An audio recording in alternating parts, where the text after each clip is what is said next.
9 ദിവസത്തെ ഒരു ധ്യാനമാണ് ഇതിൻ്റെ ശരിക്കും ഈ പറയുന്ന എല്ലാ ആശയങ്ങളും ഉൾക്കൊള്ളിക്കാൻ പറ്റുന്നത്. പക്ഷേ 9 ദിവസം എന്ന് പറഞ്ഞാൽ ഇത്രയും കൂടി ആൾക്കാരുണ്ടാവില്ല. അതുകൊണ്ടാണ് ചുരുക്കി ഇങ്ങനെ 7 ദിവസം ആക്കിയത്. 9 ദിവസം ധ്യാനം നമ്മൾ 2-3 പ്രാവശ്യം നടത്തി, പൊതുവായിട്ട് വളർച്ചാ ധ്യാനമായിട്ട്.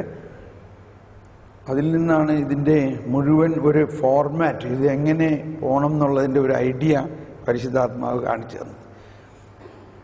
ഇത് അവസാനം നമ്മൾ ചെന്നെത്താൻ പോകുന്നത് വളരെ വിസ്മയനീയമായ കാര്യങ്ങളിലേക്കാണ്. പക്ഷെ അത് ഞാൻ ആദ്യമൊക്കെ പല സ്ഥലത്തും പറഞ്ഞിട്ട് ആളുകൾക്കൊന്നും മനസ്സിലായില്ല.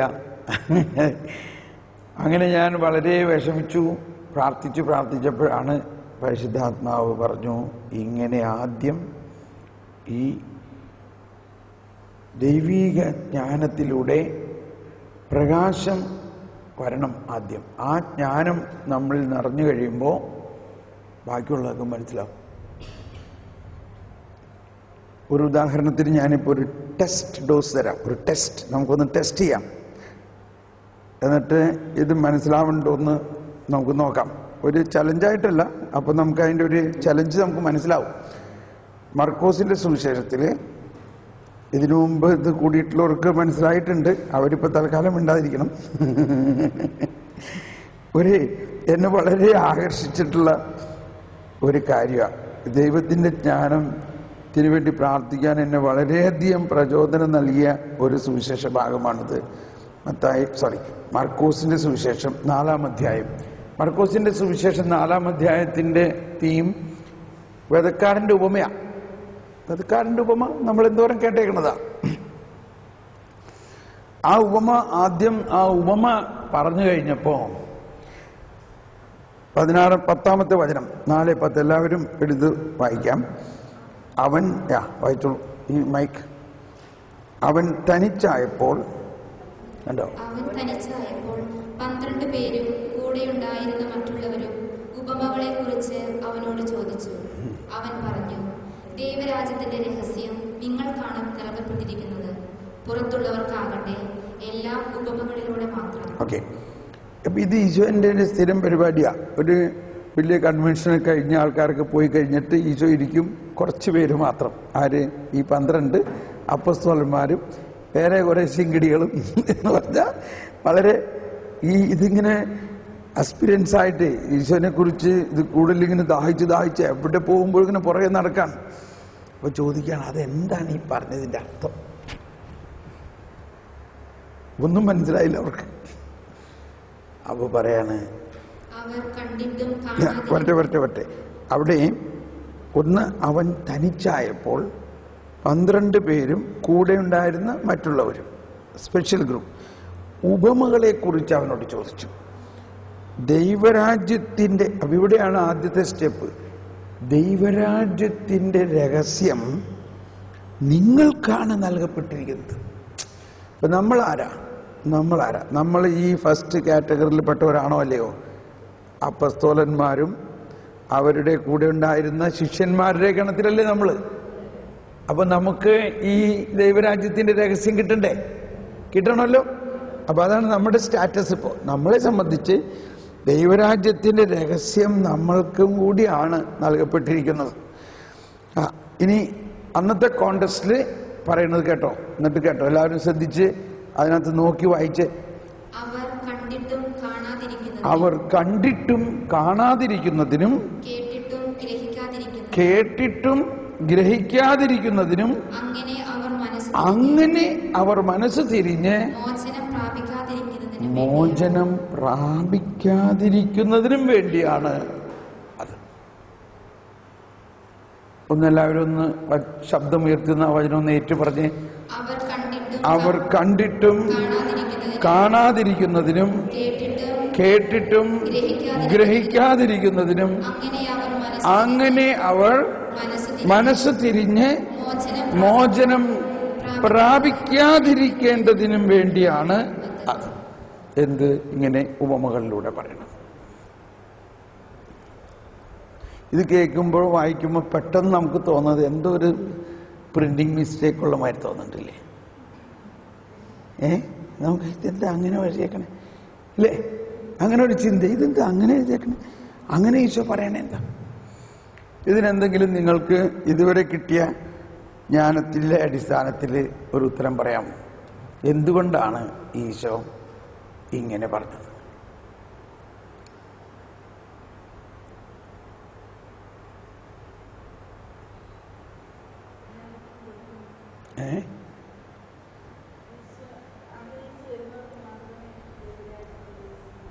അപ്പോ സിസ്റ്റർ പറയണത് ആഗ്രഹിച്ച് വരുന്നവർക്ക് മാത്രമേ ദൈവരാജ്യത്തിന്റെ രഹസ്യം കിട്ടുള്ളൂ.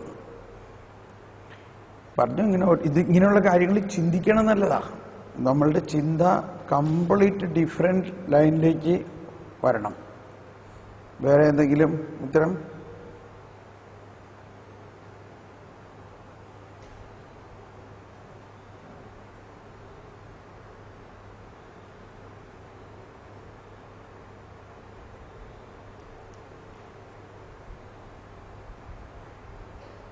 ഓക്കെ, അപ്പോൾ സമയം കഴിഞ്ഞു. കുഴപ്പമില്ല, നമ്മൾ തൽക്കാലം ഇതിൻ്റെ ഉത്തരം ഇപ്പം ഞാൻ പറയുന്നില്ല. നമുക്ക് നാളെ വൈകുന്നേരം ആകുമ്പോഴേക്കും ഒന്നില്ലെങ്കിൽ നിങ്ങൾക്ക് തന്നെ മനസ്സിലാവും. ഏത് ജ്ഞാനം വരുമ്പോൾ നമുക്ക് മനസ്സിലാവണത് കാണാം. ഇന്നിപ്പോൾ നമുക്കിതിനെ ശരിക്കും ഇന്ന് രാത്രി മുഴുവൻ ഇത് ചിന്തിച്ചോ, പരിശുദ്ധാത്മാവിനോട് ചോദിച്ചോ. അങ്ങനെ നമ്മൾ ദിവസങ്ങളൊക്കെ ഇരുന്നിങ്ങനെ പ്രാർത്ഥിക്കേണ്ടി വരും. എന്നോട് ആരും പറഞ്ഞു തന്നതല്ല. ഞാൻ ഈ ഒറ്റ ആശയം വെച്ചുകൊണ്ട് ഈശോ പറഞ്ഞു, പരിശുദ്ധാത്മാവ്, ഇന്നത്തെ റീഡിങ് അതായിരുന്നല്ലോ, പരിശുദ്ധാത്മാവ് സഹായകനെ ഞാൻ അയക്കുമ്പോൾ ആ സഹായകൻ നിങ്ങൾക്ക് എന്താ ഒന്നുകൂടി പറഞ്ഞേ? എന്നാൽ എന്റെ നാമത്തിൽ പിതാവ് അയക്കുന്ന സഹായകനായ പരിശുദ്ധാത്മാവ് എല്ലാ കാര്യങ്ങളും ഒന്ന് ഉച്ചത്തിൽ പറഞ്ഞേ, എല്ലാ കാര്യങ്ങളും ഉച്ചത്തിൽ പറഞ്ഞേ, എല്ലാ കാര്യങ്ങളും. മനസ്സിലായോ? എല്ലാ കാര്യങ്ങളും. ഇതെന്നെ വളരെ സ്വാധീനിച്ച ഒരാശയമാണ്. എല്ലാ കാര്യങ്ങളും.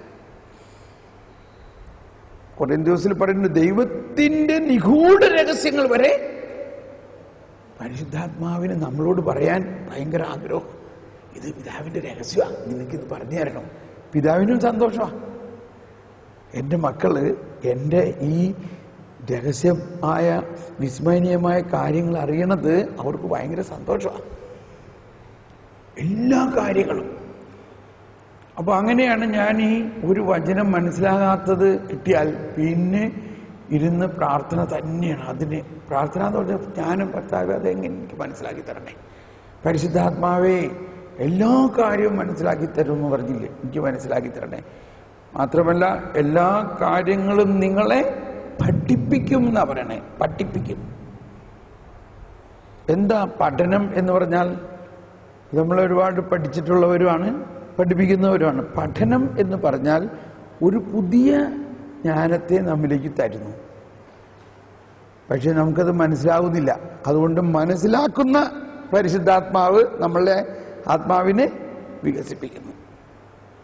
എഞ്ചിനീയറിംഗ് പഠിക്കുന്നു. നമ്മൾ 1ാം ക്ലാസ് പഠിച്ചു, അത് മനസ്സിലായി. പിന്നെ 2ാം ക്ലാസ്സിലേക്ക് പോകുമ്പോൾ മനസ്സിലാവുന്നില്ലല്ലോ. അപ്പോൾ നമ്മളെപ്പോഴും മനസ്സിലാകാത്തതാണ് നമ്മളെ പഠിപ്പിച്ചുകൊണ്ടിരിക്കേണ്ടത്. പുതിയ കാര്യങ്ങളാണ് നമ്മൾ പഠിക്കേണ്ടത്. ആ പുതിയ കാര്യങ്ങൾ നമ്മളെ പഠിപ്പിക്കുന്നതിൻ്റെ പ്രോസസ്സ് ഒരു ദൈവിക ജ്ഞാനം നമ്മിലേക്ക് വരുന്നു. പരിശുദ്ധാത്മാവ് സൈമിൾട്ടേനിയസ്ലി ഹി ഗിവ്സ് us, അത് ഇംഗ്ലീഷിൽ എളുപ്പം, wisdom and understanding. Wisdom and understanding. Wisdom and understanding. So wisdom he gives. അതുകൊണ്ട് പോരാ ഇല്ലേ? പിന്നെ എന്തുകൂടി വേണം? അണ്ടർസ്റ്റാൻഡിങ്. മലയാളത്തിൽ മനസ്സിലാകുക. എളുപ്പമല്ലേ? മനസ്സിൽ ആക്കണം. മനസ്സിലാക്കുന്നത് പരിശുദ്ധാത്മാവാണ്. അപ്പോൾ നമ്മുടെ മനസ്സിൽ ആക്കാൻ പറ്റാത്ത വലിയൊരു കാര്യത്തെ തന്നിട്ട് പരിശുദ്ധാത്മാവ് നമ്മുടെ ഉള്ളിൽ നിന്ന് പ്രവർത്തിച്ച് മനസ്സിൽ ആക്കുന്നു. അങ്ങനെ മനസ്സിലാക്കുന്നതിന് ഒന്ന് നമ്മുടെ ആന്തരിക നയനങ്ങളെ പ്രകാശിപ്പിക്കുകയും വെളിപാട്, അതാണ് വെളിപാട്, റെവലേഷൻ. റെവലേഷൻ നമ്മൾ ആ വാക്ക് സുപരിചിതമാണല്ലോ, ബുക്ക് ഓഫ് റെവലേഷൻ, വെളിപാടിന്റെ പുസ്തകം. പക്ഷേ ഈ വെളിപാട് നമ്മൾ ഓരോരുത്തർക്കും പരിശുദ്ധാത്മാവ് നൽകുന്നുണ്ട്. വെളിപാട് അങ്ങനെ ആ വെളിപാടിലൂടെയാണ് ഇപ്പൊ നമ്മുടെ ഓരോ കോൺഗ്രിഗേഷന്റെ ഫൗണ്ടേഴ്സിന് അവര് ചുമ്മാ അവർ ഇഷ്ടംമാരിയാണോ കോൺഗ്രിഗേഷൻ രൂപം കൊടുത്തത്? അവർക്ക് പരിശുദ്ധാത്മാവ് വെളിപാട് നൽകി. ഇന്നിപ്പോ ഞാൻ ആ സ്കൂളുകളെ കുറിച്ച് പറയുമ്പോൾ ഞാൻ ചിന്തിക്കുകയായിരുന്നു. ഇപ്പോൾ വർക്കിയച്ചൻ MSMI കോൺഗ്രിഗേഷന്റെ സിസ്റ്റേഴ്സിന്റെയൊക്കെ ഫൗണ്ടർ വർക്കിയച്ചൻ ആദ്യം അവിടെ ഒരു പാരലൽ കോളേജ് തുടങ്ങിയില്ലേ, കൊളത്തുവയലിൽ. അങ്ങനെ ആ പാരലൽ കോളേജ് തുടങ്ങി. സാധാരണ നമ്മളൊക്കെ ചെയ്യണ മാതിരി തന്നെ പാവപ്പെട്ട ആൾക്കാരെ അവരെ പഠിപ്പിച്ച് വലുതാക്കണം. പക്ഷെ കുറച്ച് കഴിഞ്ഞപ്പോ പരിശുദ്ധാത്മാവ് അച്ഛനൊരു വെളിപാട് കൊടുത്ത് കാണും ഇല്ലേ? അച്ഛന് വെളിപാട് കൊടുത്ത് ഇതാണ് ഞാൻ ഇതല്ല ചെയ്യേണ്ടത്. ഇപ്പൊ ആരും സ്കൂൾ നടത്തുന്നതിനെ കുറ്റം പറയല്ല. ആ അച്ഛനെ സംബന്ധിച്ച് കിട്ടിയ വെളിപാട് വേറെ ദൈവത്തിനെ കുറിച്ചുള്ള അറിവ് പഠിപ്പിക്കണം. അങ്ങനെ കൃത്യമായ ഒരു ബോധ്യം കിട്ടിയപ്പോ അച്ഛൻ എന്ത് ചെയ്ത് കാണും? പാരലൽ കോളേജ് നിർത്തി അവിടെ ധ്യാനകേന്ദ്രം.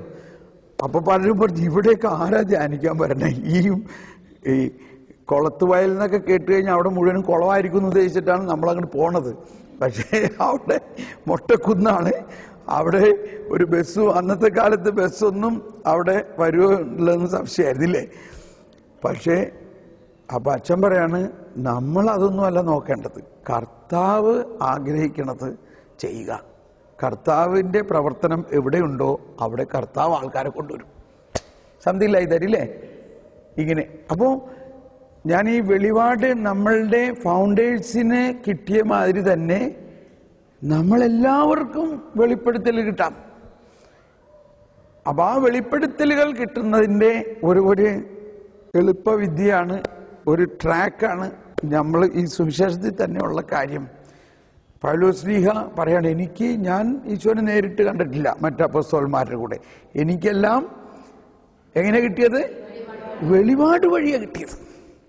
അപ്പൊ പൗലോസ്ലീഹ നമ്മുടെ വലിയൊരു മോഡലാ, നമ്മൾക്ക് പറ്റിയ ഒരു മോഡലാണ്. പരിശുദ്ധാത്മാവ് പൗലോസ്ലീഹയിൽ നിറഞ്ഞ പരിശുദ്ധാത്മാവ് തന്നെയല്ലേ നമ്മളിലും വന്നിരിക്കുന്നേ.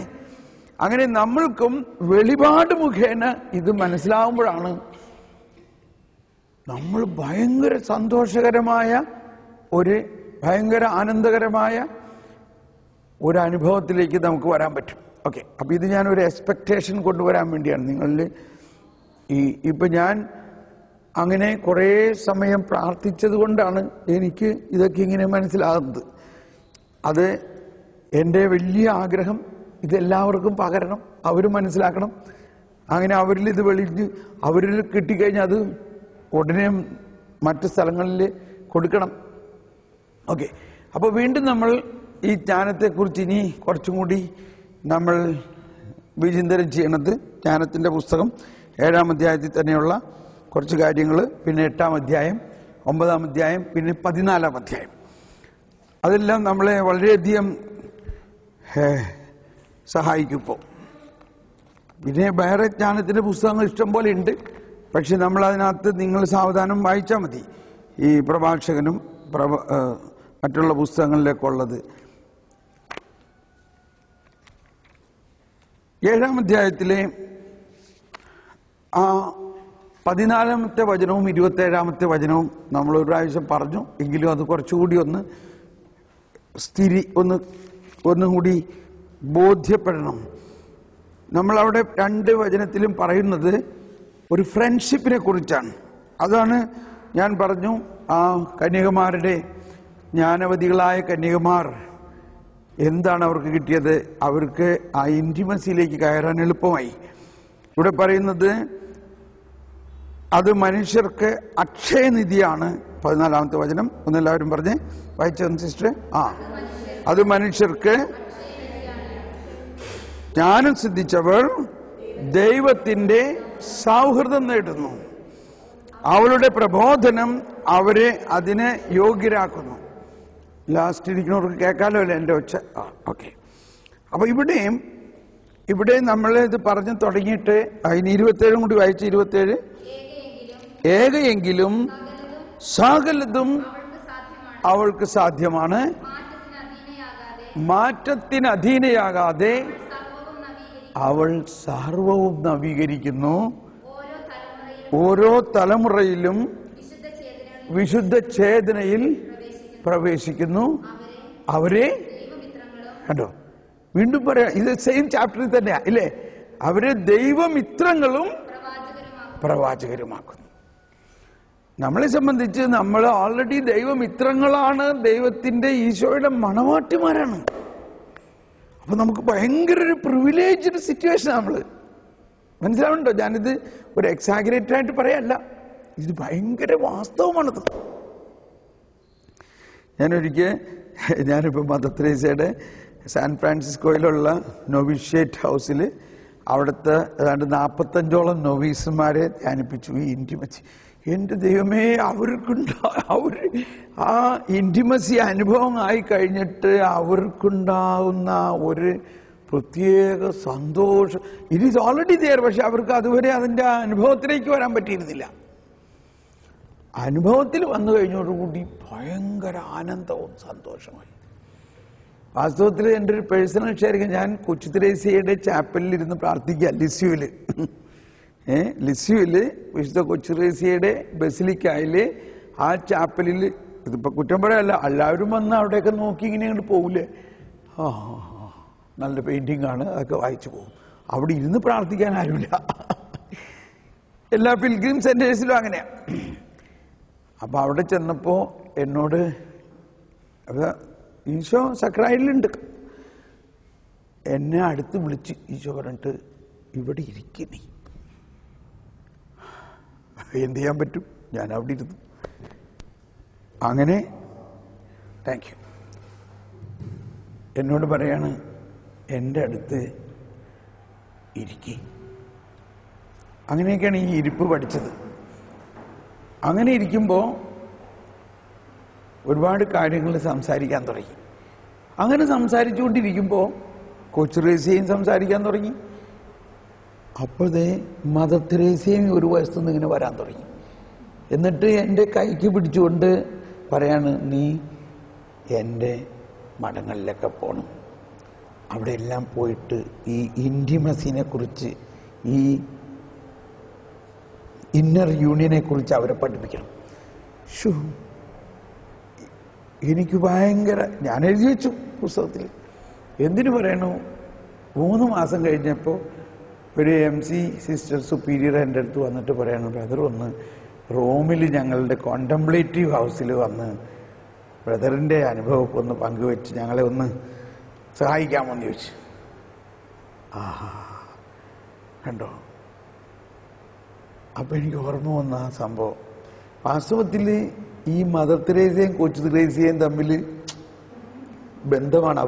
അവര് ഒന്നാണ് അവര്. അപ്പോ അതുകൊണ്ടാണ് മദർ ആഗ്നസ് എന്ന് പറഞ്ഞ ഒരു കന്യാസ്ത്രീയോ അല്ലെങ്കിൽ ഒരു പെൺകുട്ടി കൊച്ചു തെരേസയുടെ പേരെടുത്തത്. അവര് വാസ്തവത്തിൽ ഒന്നാ. അപ്പൊ എന്താ ഒന്നെന്ന് പറഞ്ഞാൽ, കൊച്ചു തെരേസയാകുന്ന ആ കോണ്ടംപ്ലേറ്റീവിന്റെ വിൻഡോ പോലെയാണ് മദർ തെരേസ. എന്താ പറയാ, ഒരു active. She is contemplative, Teresa is contemplative, and mother Teresa is the active part of the കൊച്ചു തെരേസ. അതുപോലെയാ.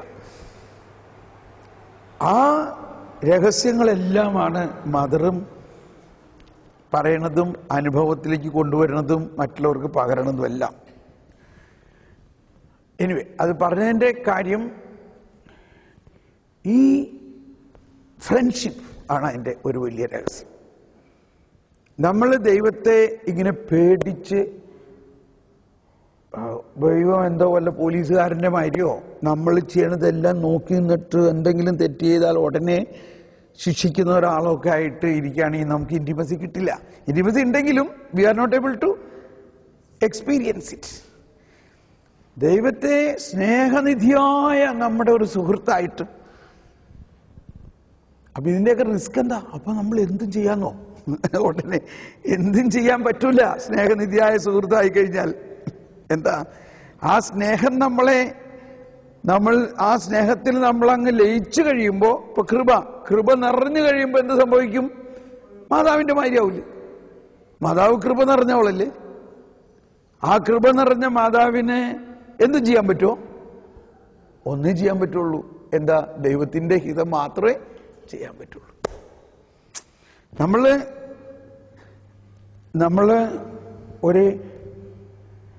ഞാൻ പറയുകയാണെങ്കിൽ ജ്ഞാനത്തിൽ നിറയാത്തത് കൊണ്ടാണ് നമുക്ക് ഈ ഭയം. അയ്യോ, അങ്ങനെയൊക്കെ ഭയങ്കര ഫ്രണ്ട്ഷിപ്പ് എന്നൊക്കെ പറഞ്ഞാൽ എന്തും ചെയ്തു പോകില്ലേ? ഒട്ടും പേടിക്കണ്ട. ഒരു കുഞ്ഞെന്നോട് ചോദിക്കുകയാണ്, UK ഒരു മലയാളി കമ്മ്യൂണിറ്റിയിൽ ഒരു അമ്മച്ചി ഒരു കൊച്ചിനെ പ്രാർത്ഥിക്കാൻ കൊണ്ടുവന്നു. അവന് ശരീരാസുഖത്തിന് വേണ്ടിയാണ് പ്രാർത്ഥിക്കാൻ കൊണ്ടുവന്നത്. അവനതിനകത്തൊന്നും വലിയൊരു ശ്രദ്ധയില്ല, അത് അമ്മയുടെ കാര്യം എന്നുള്ള മാതിരി. പക്ഷെ അവനെന്തോ എന്നോട് ചോദിക്കണമെന്നുണ്ട്. അവനതിനു വേണ്ടി തക്കം പാത്തിങ്ങനെ നിൽക്കുകയാണ്, അമ്മ മാറിയിട്ട് വേണം ചോദിക്കാൻ.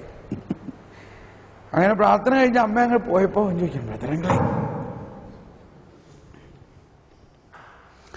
ബ്രദറങ്ങളെ എനിക്കൊരു കാര്യം ചോദിക്കാനുണ്ട്. ഞാൻ പറഞ്ഞു, ചോദിച്ചോ മോൻ. എന്തുപറ്റി? അതാണ്, ഈ ഊരിൽ മാത്രമാണ് ഡാർക്ക്നെസ് വേണ്ടത്. ഇതൊക്കെ തമ്പുരാന്റെ പരിപാടിയാ.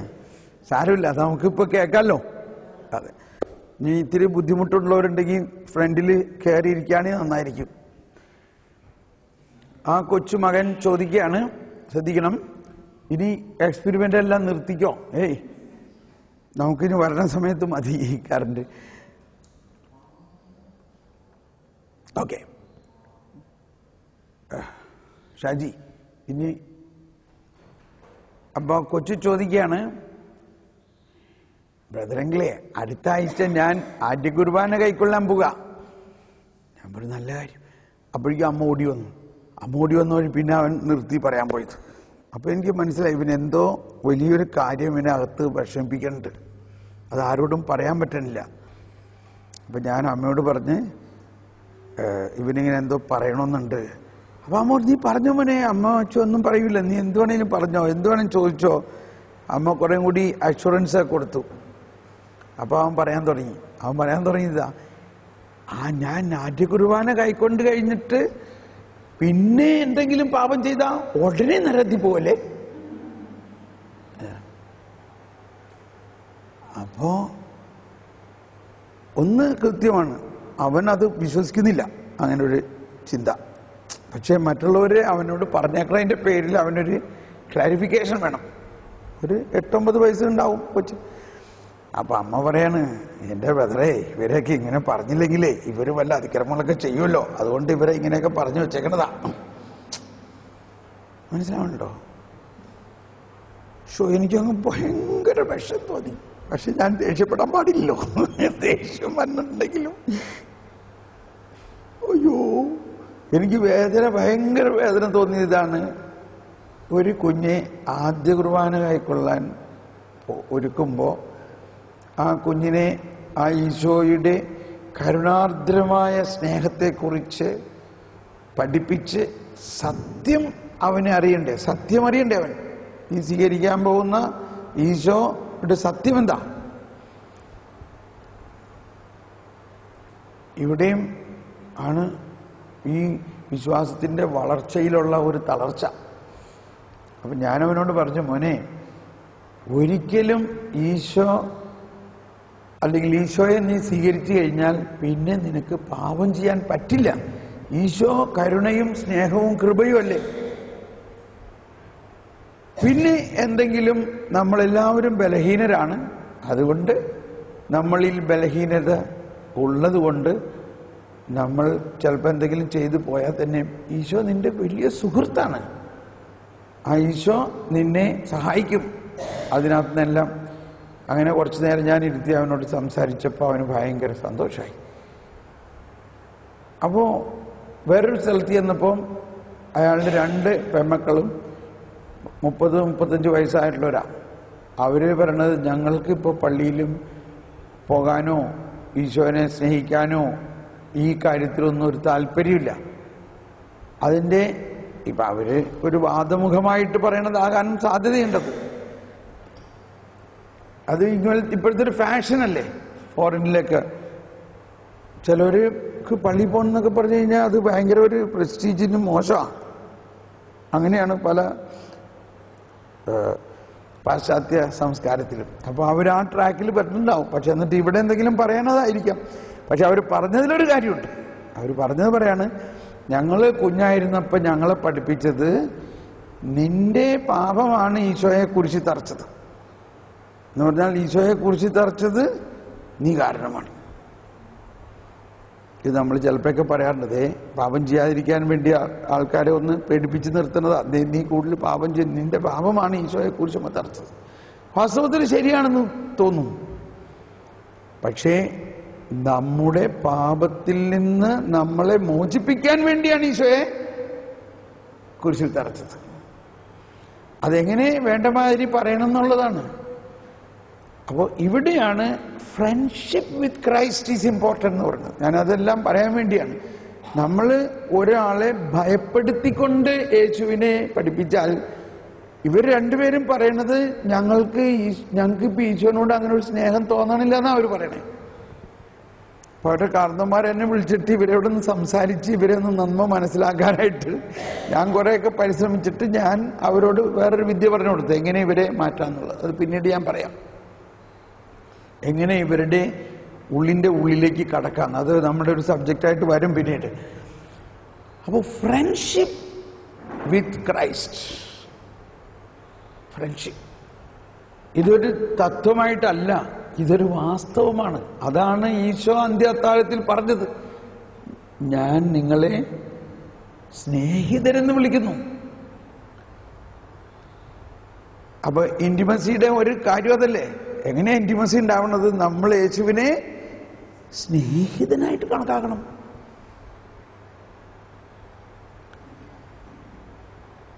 അത് കണക്കാക്കുന്നതിന് നമ്മുടെ ഈ പഴയ നിയമത്തിലെ ചില ബോധ്യങ്ങൾ മാറി പുതിയ നിയമത്തിലെ യേശുവിലൂടെ വരുന്ന സ്നേഹത്തിൻ്റെ, കരുണാർദ്രമായ സ്നേഹത്തിൻ്റെ, ഇന്ന് സഭയുടെ മുഴുവൻ കാഴ്ചപ്പാടിൽ, പ്രത്യേകിച്ച് രണ്ടാം വത്തിക്കാൻ സുനഹദോസിന് ശേഷവും ഏറ്റവും പ്രത്യേകിച്ച് ഇപ്പോൾ ഈ വർഷത്തിലും അടുത്ത വർഷത്തിലും പരിശുദ്ധ പിതാവ് എല്ലാ ദിവസവും പറയുന്നത് തെറ്റാണോ? എന്താ പറയണത്? ദൈവം കരുണ മാത്രമാണ്. അതുകൊണ്ടാണ് മഹാജൂബിലി അല്ലെങ്കിൽ ഒരു ഗ്രേറ്റ് ജൂബിലി ഡിക്ലെയർ ചെയ്തിരിക്കുകയാണ് കരുണയുടെ ഒരു വർഷമായിട്ട്. യൂറോപ്പിലെല്ലാം പ്രശ്നങ്ങൾ കുറച്ചുണ്ട്. ഞാൻ അവിടെ ധ്യാനിപ്പിക്കാൻ ചെല്ലുമ്പോൾ അവർ പറയും, അപ്പം ഞാൻ പണ്ടേ മുതൽ സഭയുടെ ഔദ്യോഗിക ആധികാരിക പ്രബോധനങ്ങളും പരിശുദ്ധ പിതാക്കന്മാരുടെ എല്ലാ ടീച്ചിങ്ങുകളും എനിക്ക് ഐ ആം ഫോർ ഇറ്റ്, ഞാൻ അതാണ് അവിടെ പഠിപ്പിക്കുന്നത്. അപ്പം ചിലവർ വന്നിട്ട് പറയണം, അല്ല തോമസ് പോൾ എന്ന് പറഞ്ഞ് ഈ പിതാവ് പോയിട്ട് ആ ഹോമോസെക്ഷലിൻ്റെ കൈ ചുംബിച്ച് എന്തിനാ? ഒരു ഹോമോസെക്ഷൽ ആയിട്ടുള്ള ഒരാളെ പിടിച്ചുകൊണ്ട് അവനെ കെട്ടിപ്പിടിച്ച് ഉമ്മ വെച്ചു. ഇതവിടേക്ക് ഭയങ്കര സ്കാൻഡലായി. അപ്പൊ അവര് ചിന്തിക്കണം, അതിന്റെ അർത്ഥം പിതാവ് ഇതെല്ലാം അംഗീകരിക്കണം എന്നല്ലേ അർത്ഥം? ഞാൻ പറഞ്ഞ് എനിക്കങ്ങനെ തോന്നിയില്ല, എനിക്കങ്ങനെ അർത്ഥം തോന്നിയില്ല. എനിക്ക് തോന്നിയത് പിതാവ് ഒരു പാപിയെ യേശുവിന്റെ കണ്ണിലൂടെ കാണുന്നു എന്നാണ് എനിക്ക് തോന്നിയത്. യേശുവിന്റെ കണ്ണിലൂടെ പിതാവ് കാണുന്നു. അതിനെക്കുറിച്ച് ചോദിച്ചിട്ടുള്ളപ്പോൾ ഈശോ പിതാവ് പറഞ്ഞിട്ടുള്ളത് എന്താ? യേശു ആ വ്യക്തിയോട് ക്ഷമിക്കുമെങ്കിൽ ഞാനാരാ അവരെ വിധിക്കാൻ? യേശു അവനോട് കരുണ കാണിക്കുമെങ്കിൽ ഞാൻ ആരാണ് അവനെ വിധിക്കാൻ? ഒരുപക്ഷെ പിതാവിൻ്റെ ആ കരുണാർദ്രമായ സ്പർശനം കിട്ടിയപ്പോൾ അവൻ്റെ അകത്തുനിന്ന് ആ പിശാച് പോയിട്ടുണ്ടാകും, അവരിൽ രൂപാന്തരീകരണമുണ്ടാകും. അപ്പൊ ഇതെല്ലാം ഫ്രണ്ട്ഷിപ്പിൻ്റെ ഒരു ജ്ഞാനമാണ്. എന്തിനാണ് നമ്മൾ യേശുവിൻ്റെ ആ ഈശോയുമായിട്ടുള്ള സ്നേഹബന്ധത്തിൽ വരുമ്പോൾ ഈശോ നമ്മളിൽ നിന്നങ്ങ് കുതിച്ച് ചാടുകയാണ് മറ്റുള്ളവരിലേക്ക്. ഈശോ ആരിലേക്കാ കുതിച്ച് ചാടണേ? പാപിയെ കണ്ടാൽ ഉടനെ ഈശോ കുതിച്ച് ചാടും. ഒരു പാപിയെ കണ്ടാൽ ഉടനെ ഈശോ കുതിച്ച് ചാടും.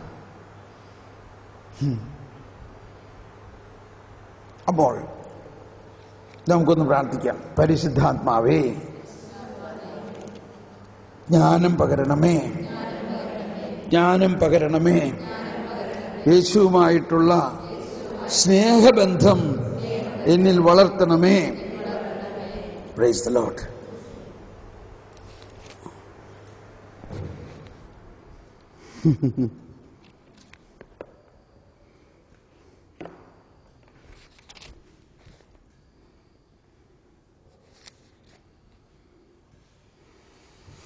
ഏഴാം അധ്യായത്തിൽ 21 മുതലുള്ള വാക്യങ്ങൾ അതാണ് ആദ്യം. നിഗൂഢമായതും പ്രകടമായതും ഞാൻ പഠിച്ചു. അപ്പോൾ നിഗൂഢമായ രഹസ്യങ്ങളെ നമുക്ക് വെളിപ്പെടുത്തി കിട്ടുന്നത് ജ്ഞാനത്തിലൂടെയാണ്.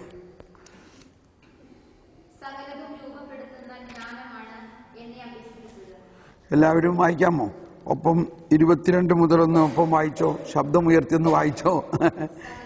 സകലതും രൂപപ്പെടുത്തുന്ന ജ്ഞാനമാണ് എന്നെ അഭ്യസിപ്പിച്ചത്. അവളുടെ ചൈതന്യം, എല്ലാവരും അവളുടെ ചൈതന്യം വിവേകമുള്ളതും വിശുദ്ധവും അതുല്യവും ബഹുമുഖവും സൂക്ഷ്മവും ചലനാത്മകവും സ്പഷ്ടവും നിർമ്മലവും വ്യതിരിക്തവും ക്ഷതമേൽപ്പിക്കാനാവാത്തതും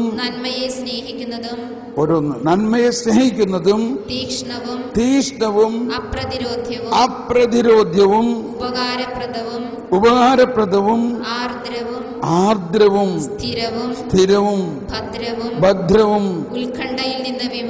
ഉത്കണ്ഠയിൽ നിന്ന് മുക്തവും സർവശക്തവും സകലത്തെയും നിയന്ത്രിക്കുന്നതും ബുദ്ധിയും നൈർമല്യവും സൂക്ഷ്മതയുമുള്ള ചേതനകളിലേക്ക് ചുഴിഞ്ഞിറങ്ങുന്നതുമാണ്. അവൾ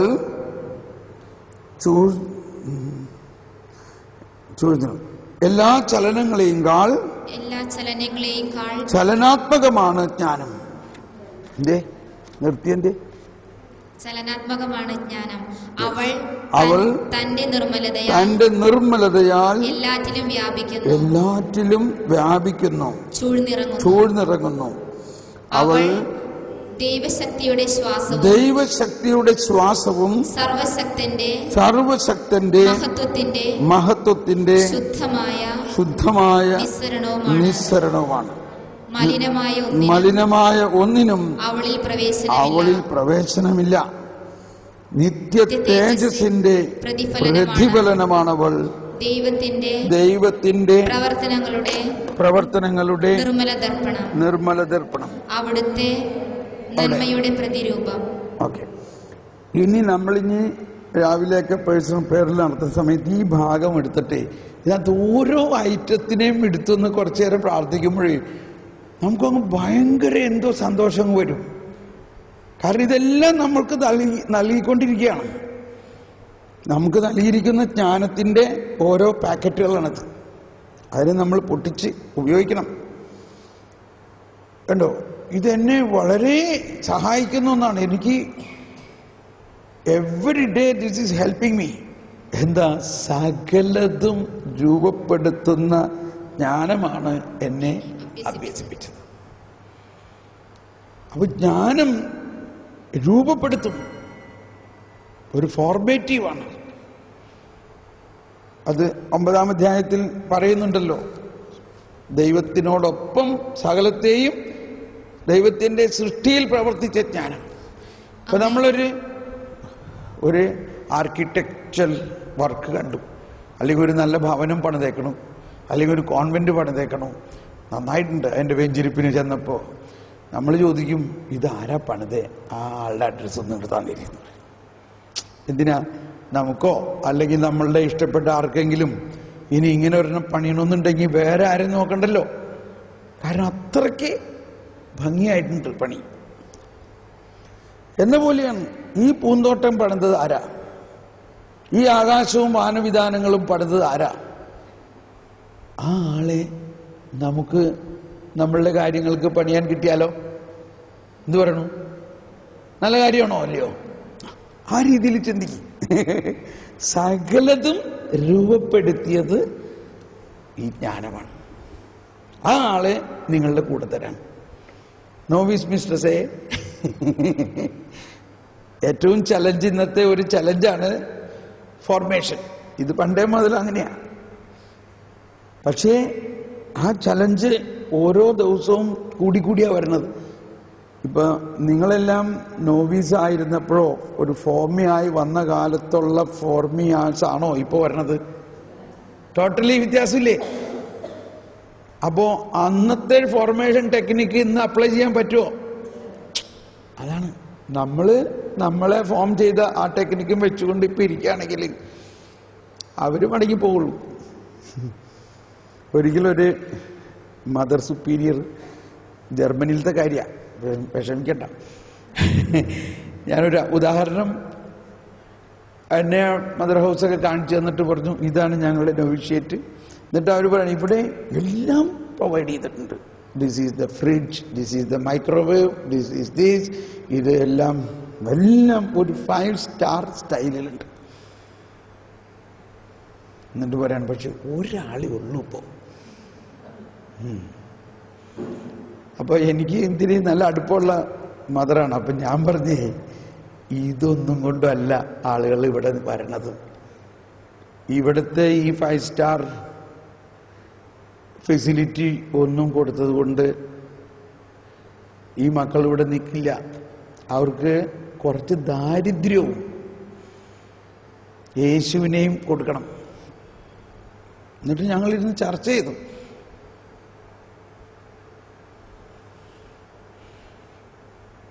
അതാണ് നമ്മൾ ഉദ്ദേശിക്കുന്നത്. അവർക്ക് ആവശ്യമുള്ളതൊക്കെ കൊടുത്താൽ അവരവിടെ പിടിച്ചു നിൽക്കുന്ന. വളരെ ചലഞ്ചിങ് ആണിത്. ഓക്കെ, ഞാനതൊരു ആശയം പറഞ്ഞതാണ്, ജ്ഞാനത്തിൻ്റെ പോയിന്റിലാണ്.